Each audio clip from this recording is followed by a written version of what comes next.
కార్తీక సోమవార వ్రతఫలం. అనంత పుణ్య ఫలదాయిని అయిన కార్తీక మాసంలో ఉసిరి చెట్టు నీడన వనభోజనం చేస్తే గొప్ప ఫలితం కలుగుతుందని పరమానందయ్య గారు చెప్పారు. దాంతో సమీపంలో ఉన్న అడవిలోకి వెళ్లి వనభోజన మహోత్సవం నిర్వహించడానికి శిష్యులంతా ఏర్పాట్లు చేశాగారు.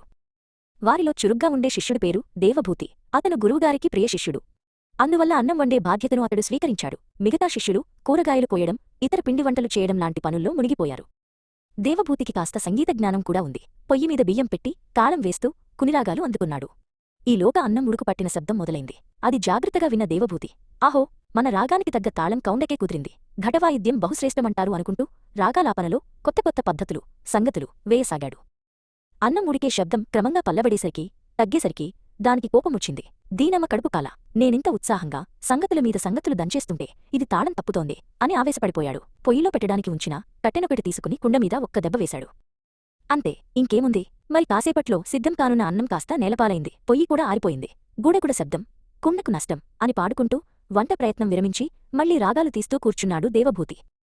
ఆ పక్కనే కూరగాయలు తరుగుతున్న ఇద్దరు శిష్యుల్లో ఒకడు వంకాయలు అందుకుని, వంకాయ వాతం అంటూ ఆ బుట్టడు వంకాయలు చెరువులో పోసివచ్చాడు. ఇంకో శిష్యుడు అటుగా వచ్చి, సొరకాయ శ్లేష్మం అంటూ 10 సొరకాయల్ని 10 దిక్కులా విసిరేశాడు.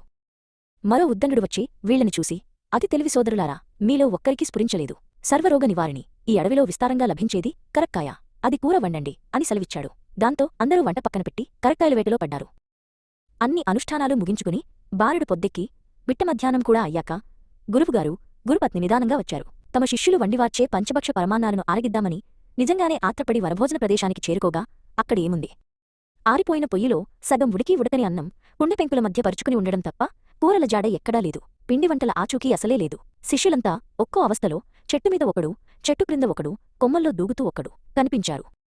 ఏమిటర్రా ఇదంతా అని గురువుగారు అడిగితే, కరక్కాయల కోత గురువుగారు, కనీసం 5-6 వీసల కరక్కాయలైనా లేనిదే కూర సరిపోదు కదా. ఇప్పటికీ 2 వీసల కరక్కాయలు పోగు చేయగలిగాం.